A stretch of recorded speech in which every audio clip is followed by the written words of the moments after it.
Neurotherapy का एक नया नाम। बिना कोई दवा, बिना कोई ऑपरेशन, बिना कोई इंजेक्शन के लम्हों में शिफा पाई। सच न्यूज़ के खबरनामे में आप सबका इस्तकबाल है। आज की सबसे बड़ी खबर आ रही है यूपी एसटीएफ से, जहां पर बदले की आंख खूंखार इरादे टाइम बम का ऑर्डर देने वाली इमराना अरेस्ट हो चुकी हैं। अपना प्लान बताते हुए उन्होंने कहा है कि बीते दिन मेरठ में 4 टाइम बम के साथ जावेद शेख नाम के एक शख्स को गिरफ्तार किया गया है। पुलिस ने इस मामले में मास्टरमाइंड इमराना को भी धर दबोचा है। इमराना से पूछताछ में जो खुलासे किए हैं वो चौंका देने वाले हैं। उसने कहा कि इस बार मैंने करीब 15 दिन पहले जावेद से 10 बम बनाने के लिए कहा था। सोचा था कि कोई झगड़ा और दंगा होगा तो काम आएंगे। इमराना आगे कहती हैं कि इसके बाद उसने जावेद से मुलाकात की और कुछ और बम बनवाए थे ताकि अगर कोई झगड़ा हो तो उसमें धमाके में कर सकें उसे इस्तेमाल। बम उसने काफ़ी वक्त पहले अपने मिलने वाले कुछ लोगों के लिए दिए थे। जिनको बम दिए थे उनके नाम और पता उसे अब मालूम नहीं है। खूंखार इरादों और बदले की आग से भरी इमराना आगे बताती हैं कि इस बार मैंने करीब 15 दिन पहले ही ये सब कुछ करके रखा था। इस बार बारूद बम मिलने की वजह से जावेद 5 ही बम बना पाया था। उसने ये भी बताया कि इस बम गर्म होकर ख़राब हो गया था, उसे काली नदी में फेंक दिया गया। जावेद परसों मेरे पास 4 बम लेकर आ रहा था कि पुलिस ने उसे रास्ते में ही पकड़ लिया।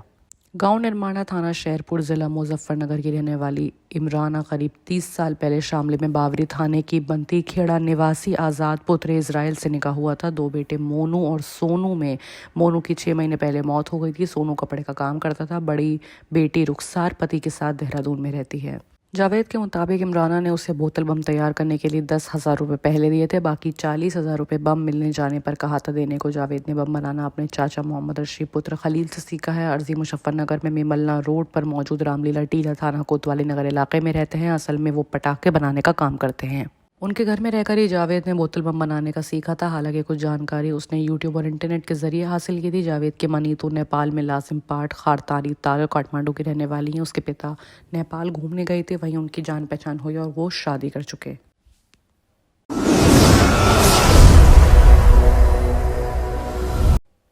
अब अगर बात करें यूपी की, तो यूपी में समाजवादी पार्टी को बड़ा झटका। स्वामी प्रसाद मौर्य के बाद अब सलीम शेरवानी ने भी महासचिव पद से ले लिया इस्तीफा। यूपी के समाजवादी पार्टी को एक झटका और लगा है। स्वामी प्रसाद मौर्य के अब सलीम शेरवानी ने भी महासचिव पद से इस्तीफा दे दिया है। सलीम शेरवानी ने अखिलेश यादव को चिट्ठी लिखकर राज्यसभा में किसी मुसलमान को प्रत्याशी ना बनाने पर नाराजगी जताई है। यूपी में समाजवादी पार्टी को झटके पे झटके लगे जा रहे हैं। अखिलेश यादव को लिखे लेटर में उन्होंने कहा कि मुसलमान लगातार महसूस ऐसा कर रहा है कि उसे चुनाव में किसी को भी हिस्सा नहीं बनाया जा रहा। बेशक मेरे नाम पर विचार नहीं होता, लेकिन किसी मुसलमान को भी ये सीट मिलनी चाहिए थी। मुसलमान एक सच्चे रहनुमा की तलाश में है। मुझे लगता है सपा में रहते हुए मैं मुसलमान की हालत में बहुत परिवर्तन नहीं ला सका। सलीम शेरवानी ने इल्ज़ाम लगाया कि जिस तरह से अपने पीडीए का नाम लिया, लेकिन राज्यसभा में उम्मीदवारों की लिस्ट को देखकर लगता है आप खुद ही पीडीए को कोई इंपॉर्टेंस नहीं देते। वहीं विपक्षी गठबंधन को लेकर शेरवानी ने कहा कि एक मजबूत विपक्षी गठबंधन बनाने का प्रयास यानी कोशिश बेमानी साबित हो रही है और कोई भी इसके बारे में गंभीर नहीं दिखाता। ऐसा लगता है कि विपक्ष सत्ता पक्ष की गलत नीतियों से लड़ने से, एक दूसरे में लड़ने से ज़्यादा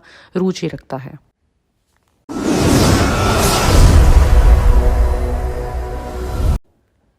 एक और बड़ी खबर भी यूपी पुलिस से आ रही है, जहां पर UP police constable paper leak मामले में सोशल मीडिया पर यूपी सिपाही भर्ती पेपर लीक का दावा हुआ है।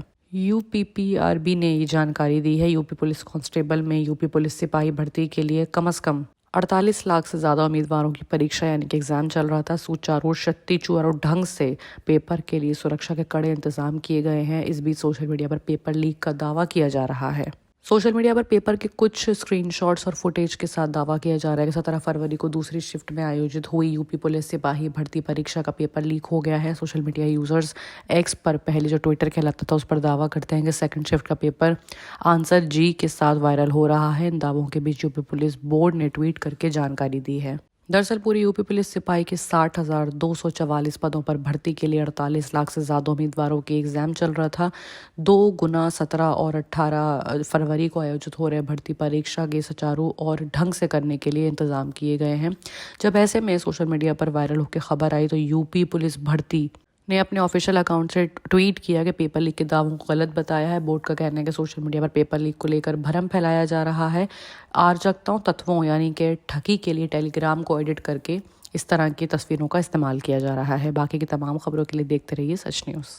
गाजी kidney centre and multi speciality hospital, गुर्दे और बवासीर के इलाज का 40 साल मशहूर हॉस्पिटल, जहां हजारों पेशेंट्स क्योर हो चुके हैं। Doctor Husaini international national award winner और दूसरे डॉक्टर्स और लेडी डॉक्टर्स की जेर खिदमत गुर्दे के तमाम अमराज का मुकम्मल ट्रीटमेंट किया जा रहा है। गुर्दे फेल हो चुके हों, डायलिसिस करवा रहे हों, याद रखिए डायलिसिस कोई इलाज नहीं, इससे 1% भी गुर्दे रिकवर नहीं होते। हाँ, डायलिसिस टेम्पररी रिलीफ दे सकता है, लेकिन हमारे ट्रीटमेंट से गुर्दे फिर से फंक्शन में आ सकते हैं। गुर्दे श्रिंक हो गए हों या सिस्ट हो, गुर्दे की पथरी हो, कैसी भी गुर्दे की तकलीफ हो या पाइल्स यानी बवासीर, चाहे ब्लीडिंग हो या कोम, बगैर ऑपरेशन मुकम्मल क्योर ट्रीटमेंट का एक ही centre, Ghazi kidney centre, DLRL main road, opposite Vikas high school, Chandrayan Gutta, Hyderabad.